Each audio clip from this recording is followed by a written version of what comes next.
tal? ¿Cómo están? Bienvenidos una semana más a Vigo a Debate, aquí en Localia Vigo.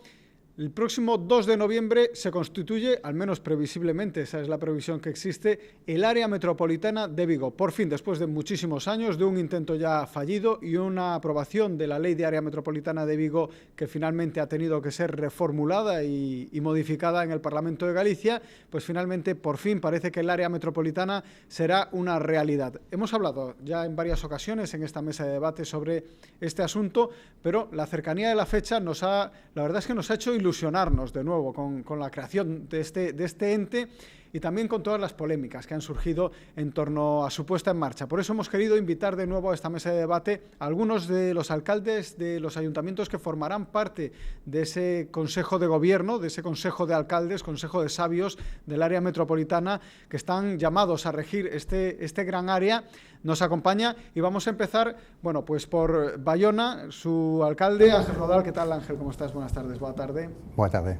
Bueno, oye, Bayona, que con su anterior alcalde, especialmente con Jesús Vázquez Almuiña al frente, ha sido también uno de esos ayuntamientos impulsores del área metropolitana y que creía más en el área metropolitana de Vigo. ¿Os creéis ya que el próximo 2 de noviembre pueda ser una realidad? Pues sí, lo creemos y esperamos, ¿no? Obviamente, bueno, pues esto es, como muy bien has comentado, pues nuestro anterior alcalde Jesús Vázquez Almuiña trabajó durante muchos años por este tema y al final, entre todos, conseguimos desbloquear por fin lo que era el área metropolitana de Vigo y bueno, hablando concretamente de Bayona, pues como no es un privilegio poder estar entre los 14, ¿no? Porque la historia del área metropolitana es una historia de espadas cruzadas, ¿verdad? Es una historia en la que hay primero choque de espadas, luego pausa, luego choque de espadas, parece que sí que sale, luego de nuevo vuelve a haber conflicto, debate, polémica. Cambios en los gobiernos municipales muchas veces que han condicionado también, en cierto modo, la configuración de este área y su puesta en marcha, ¿no?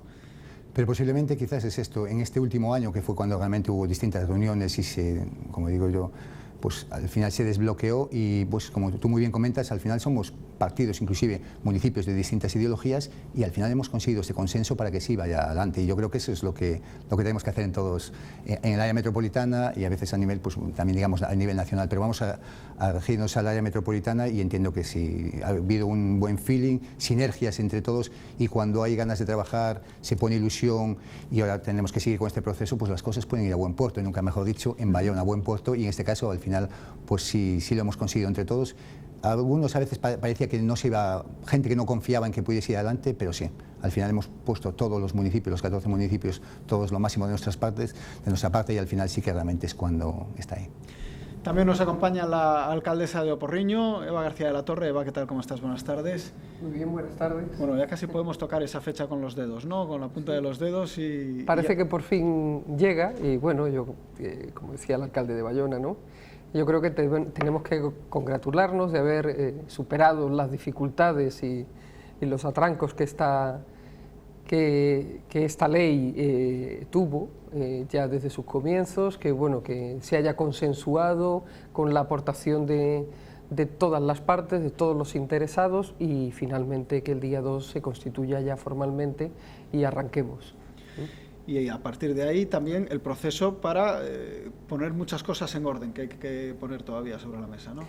Sobre todo dotarla de contenido, porque la ley es muy amplia en cuanto a competencias, pero el éxito de este ente supramunicipal que se constituye ahora va a depender de los que formamos parte de él, de lo que queramos, de cómo queramos dotarle, de qué competencias, porque la ley desde luego es amplia al respecto.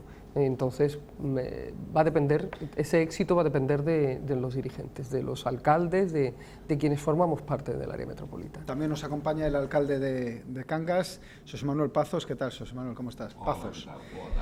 Buena tarde. Bueno, también es una manera de acercar las dos orillas de la ría de Vigo, ¿no? Esta lei de área metropolitana. Sí, bueno, efectivamente, creo que unha área metropolitana como Vigo non tería sentido sin Cangas e sin Moaña neste caso, incluso me atrevo a decir que tamén queren entrar sin Vilaboa, somos as dúas partes dunha ría e a ría nunca dividiu, senón ao revés, foi igual que o río Miño en algúns sitios, é un elemento de unión. Cangas sempre viviu cara a Vigo, falábamos antes de que a maioría dos cangueses e canguesas naceron no Pirulí, sobre todo nunha época, outros nacemos na casa. E dependemos de Vigo na cuestión universitaria, o comercio, e despois o traballo naval, de moitísima xente da outra zona. Bueno, só hai que ver no transporte metropolitano a cantidad de milleiros de persoas que se moven cada día, maioritariamente en barco, de Cangas a Vigo e de Vigo a Cangas. É unha interrelación entre as dúas beiras da ría que é evidente que o Morrazo, a parte do Morrazo da ría de Vigo que dase fora, era un sinsentido. Y de hecho, hablabas por ejemplo de Vilaboa, que es uno de los ayuntamientos también que lo ha solicitado y que creemos también que debería de ser de justicia, porque además la base de esta área metropolitana es cuantos más sumemos, el producto será mayor y será mejor, por lo tanto, y entonces, bueno, pues cuantos más puedan aportar, también mejor, ¿no? Sí, evidentemente non é o mesmo unha área metropolitana de 400.000 habitantes que de 600.000 habitantes. Si realmente se traballa ben, continuo, e facendo as cousas como hai que facer, iso permitiría máis servizos, mellor dotados e incluso máis baratos para a ciudadanía, que sería o objetivo fundamental. Por lo tanto, poñer de cortapisas a área no sentido de non ampliala, eu aí estou de acordo con aqueles que defendemos que a área se ten que ampliar, non? Ahora, se ten que ampliar dotándoa de contidos, ampliala por ampliala tampouco ten ningún sentido. Por lo tanto, no senso que falaba Eva, non? Hai que dotala de contidos, hai que ver que competencias se poden asumir e en que termos cada unha e botar a andar. Realmente estamos desexando que empece a andar, que empece a dar os primeiros pasos. Nos acompaña también el alcalde de Salceda de Caselas, Marcos Pesada. ¿Qué tal? ¿Cómo estás? Buenas tardes. Hola, moi boa tarde. Bueno, ti fuches además un dos primeiros alcaldes que estivo tamén mergullado neste proceso, coñeces ben, estiveches en todas as mesas que convocamos polo menos aquí en Localia para falar sobre el área metropolitana. Que perspectivas tienes ahora que ya lo ves tan cerca? Ben, efectivamente, no ano 99, cando entrei como concelleiro daquela da oposición, que coincide con ese punto de inflexión que foi a declaración de Soutomayor, primeiro como concelleiro e dende o ano 2007 pois, participando xa activamente como alcalde, iso que se pode definir como a historia interminable, pero que afortunadamente cristalizou especialmente nos últimos meses, despois coa aprobación desa modificación no Parlamento e co refrendo na propia cidade por parte do presidente da Xunta, despois, repito, de longas, infructuosas en ocasións, pero ao final moi productivas xuntanzas, conseguimos pois ese punto de inflexión que pois chegou a hora da verdade, non? Hai que pasar da teoría á práctica e, sobre todo, agora o que vai estar en riba da mesa vai ser esa vocación metropolitana que se nos supón, unha vez que chegamos a ese acordo, pero, sobre todo, é máis importante trasladar esa teoría á práctica, sobre todo na vocación de darlle os mellores servizos, os máis eficaces servizos, os máis eficientes servizos aos cidadáns. Non debemos de esquecer que, como representantes públicos, a que nos debemos son os cidadáns e, polo tanto, noso que temos, a obriga que temos, é de poñeros de acordo para mellorar os servizos e que a cidadanía, de maneira práctica, visualice que esta lei que abre unhas grandes perspectivas e, sobre todo, marca unha liña estratégica do que vai ser o futuro da cidade e da súa metrópole, dos nosos concellos, pois esa é unha realidade non só no papel, senón, sobre todo, na práctica. Falas desa vontade metropolitana porque unha área metropolitana non pode ser construída en base ao que un concello pensa que vai recibir. Isto é un intercambio no que hai que recibir, pero tamén hai que dar. Teñen que dar os concellos e ten que dar tamén a Diputación de Pontevedra, ten que dar a Xunta de Galicia. Nese senso falabas, por exemplo, Eva, antes de que hai que configurar tamén esas competencias que ten que ter a área metropolitana. A lei marca algunhas directrices do que podería chegar a ter, pero moitas desas competencias, todas de feito, as teñen outras administracións, ben sexa, como decimos, Concello, Deputación de Pontevedra ou Xunta de Galicia. Vamos por partes. En primeiro lugar, repasando o que tivemos hasta agora, se conseguiu un acordo sobre a financiación. Existe ese acordo para a financiación, existe un acordo tamén sobre os órganos de goberno. Non foi un camino fácil, foi un camiño no que, como dicía, houbo que facer tamén concesións, non? Esa, deixo a pregunta no ar para que acolla quen queira. Que o que tiveron que dar os concellos para poder conseguir esta área metropolitana? Que o que, aparte que perden, non somente a que gañan, como dicía, Aquí hay que entregar, pero también para poder recibir. Bueno, yo no lo expresaría en términos de pérdida, no lo expresaría. Por decir, las competencias que nosotros... Hablemos de concesiones, entonces. Sí, no, porque al final cuando decidamos que una competencia que tiene tu concello se va a residenciar en el área metropolitana, se va a hacer porque va a tener un beneficio. Por lo tanto, no vamos a sacrificar nada, sino que es en beneficio de... Entonces, todo el mundo habla del área metropolitana casi como que lo que más nos interesa es el transporte, que evidentemente es un punto de inflexión importantísimo. Sin eso, además, en pleno siglo XXI, toda esta área tendrá un crecimiento muchísimo menor. De hecho, fue una de las condiciones que se puso sobre la mesa por parte de la Xunta de Galicia la entrada en Vigo, en el transporte en ese plan de metropolitano transporte metropolitano que puso en marcha la Xunta, pero que es muy limitado porque se trata de abaratar el coste del servicio.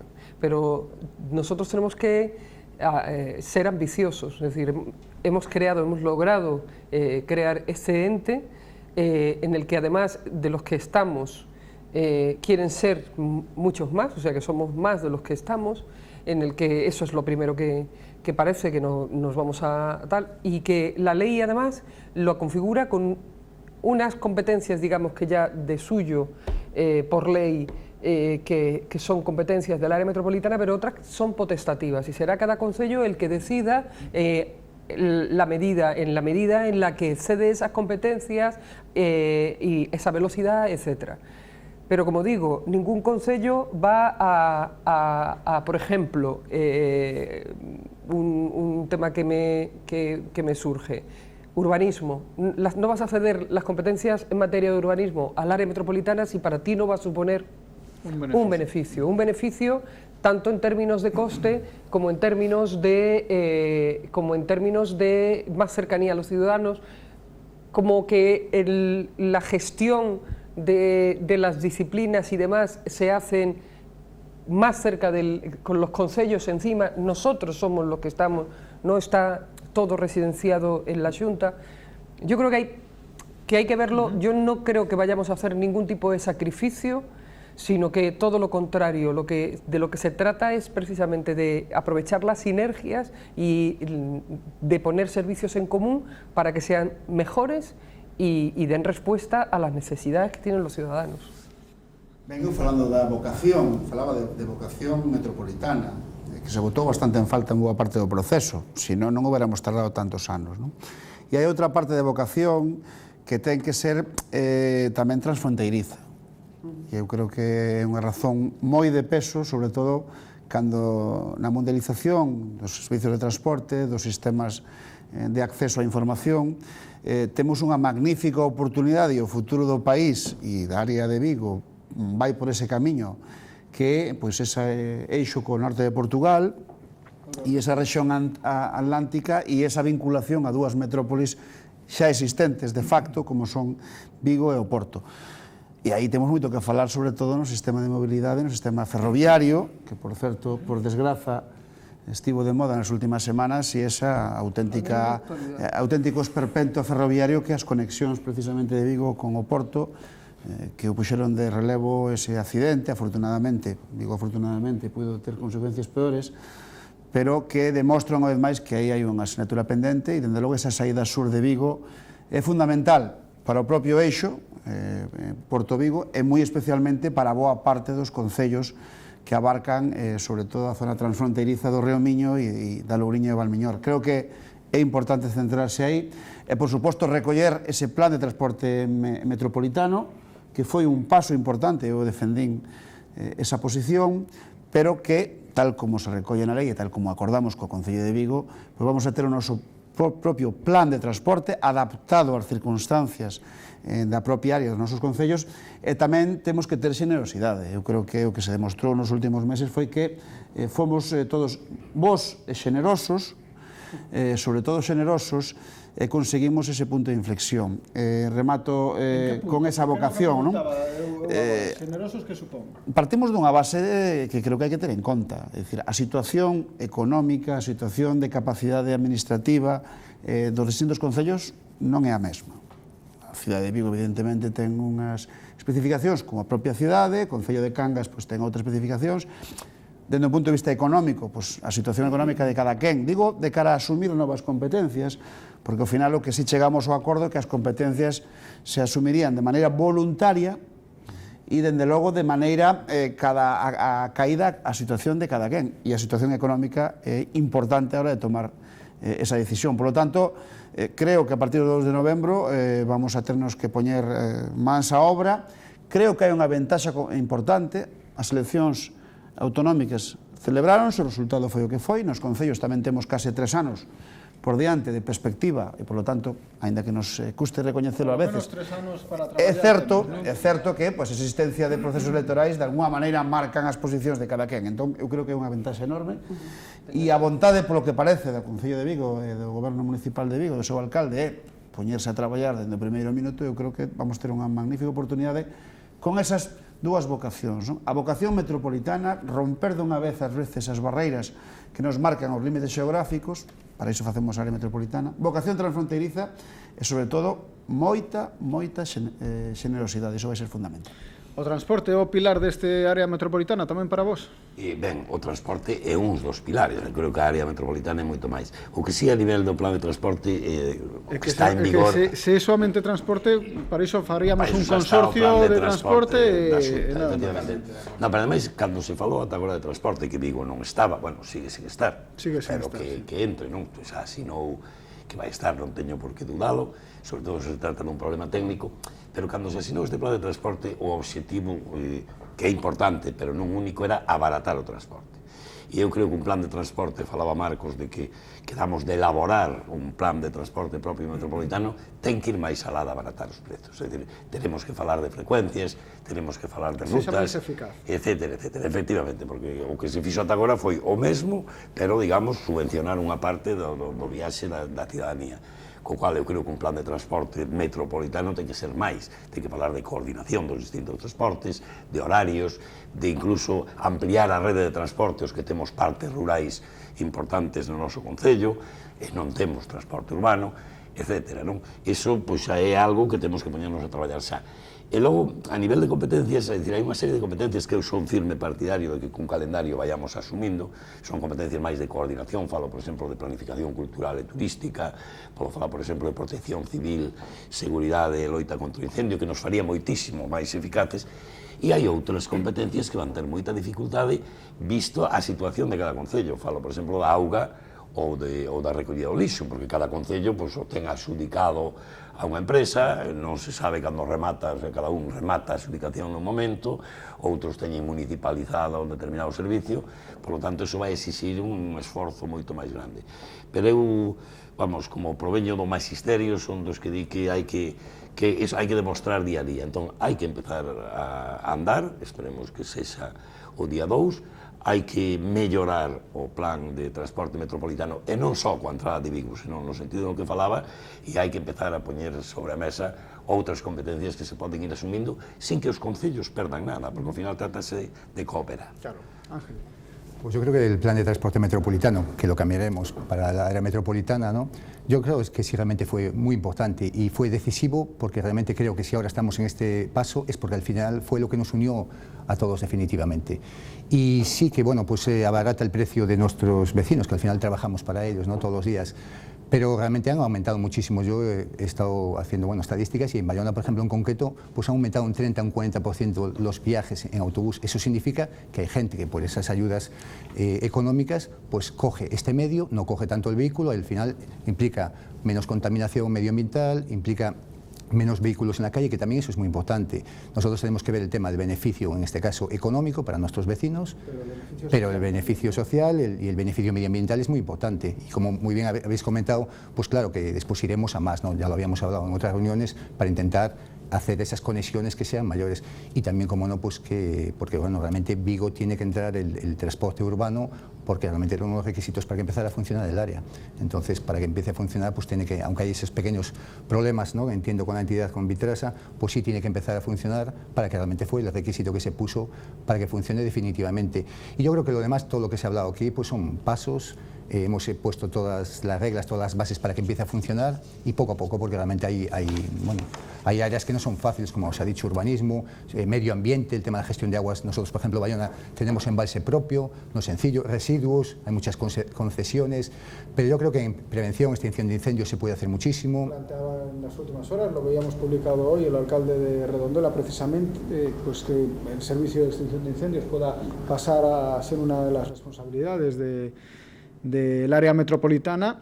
Bueno, me imagino que Vigo tendrá muchísimo que decir, porque es quien tiene también un parque de bomberos muy importante y propio, y bueno, pues la Diputación también tiene competencias sobre los parques de bomberos comarcales. Es una de las competencias que se podrían llegar a mancomunar. Sí, al final estamos hablando de un ámbito muy grande, todos tenemos un vínculo, hay que decirlo, con Vigo, es la ciudad referente, por eso es normal que sea el área metropolitana de Vigo, pero también cada municipio tenemos, sea más pequeño o más grande, tenemos muchísimo que aportar por historia o por vínculo, ¿no? Tenemos muchísimo vínculo con esta gran ciudad, y yo creo que lo que hay que hacer es tener confianza. Yo creo que todos hemos tenido confianza, tiene que ir para adelante, la ilusión, pero ahora, después de la confianza y de la ilusión, lo que hay que hacer es trabajar. Y ahora nosotros, como máximos responsables de nuestros ayuntamientos, pues tenemos que hacer que esto, aparte de... Yo creo que sí fue muy bueno el plan de transporte metropolitano, porque sí ha hecho, alcalde Salceda, que la gente realmente viese que esto va en serio. Lo ven en sus bolsillos también.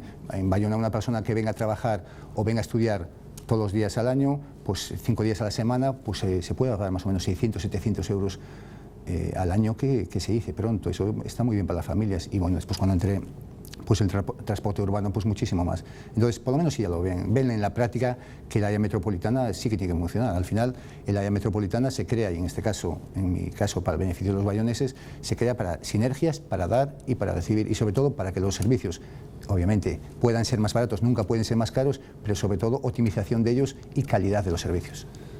Decía hace un momento Marcos, y estaba yo pensando ahora en relación con lo del tema del área del transporte metropolitano.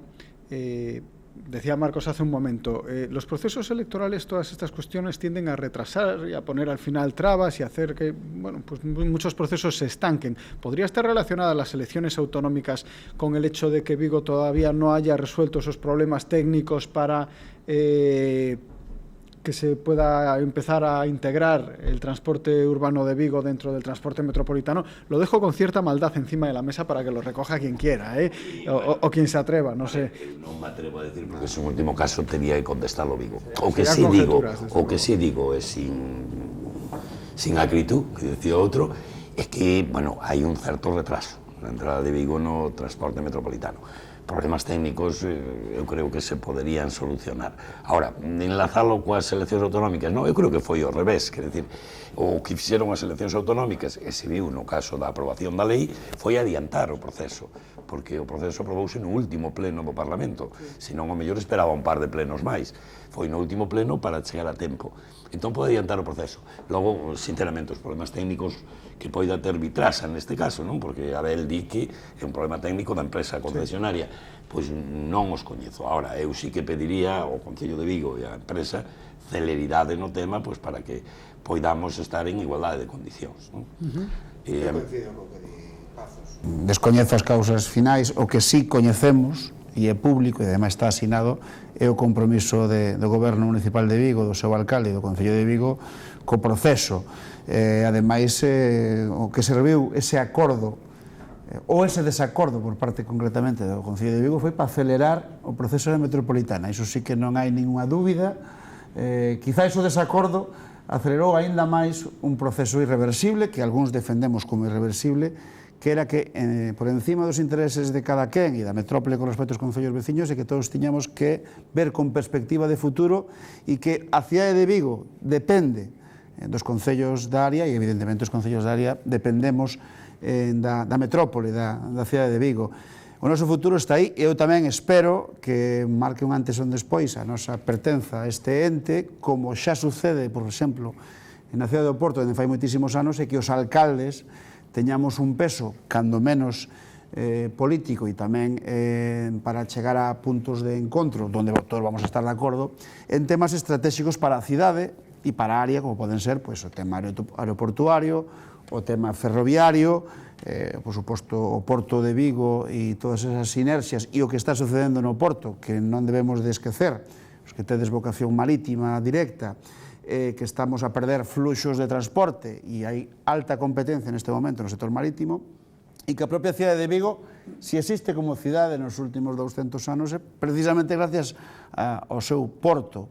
E se Citroën chegou no ano 57 foi gracias ao seu porto, os astilleros foron... Creo que é moi importante que, neste caso, o Concello de Vigo, o alcalde de Vigo, nos teña en consideración e en conta, ademais agora non ten excusa con este ente da metropolitana para chegar a acordos de futuro, entre outras cousas porque pode estar clarísimamente de acordo o alcalde de Vigo e a cidadanía de Vigo que vai nos a ter a todos os alcaldes da área, desde un punto de vista político, independentemente da nosa ideoloxía, detrás da decisión e do acordo que dende a cidade se marque, non? Vamos a hacer un alto en el camino y enseguida volvemos.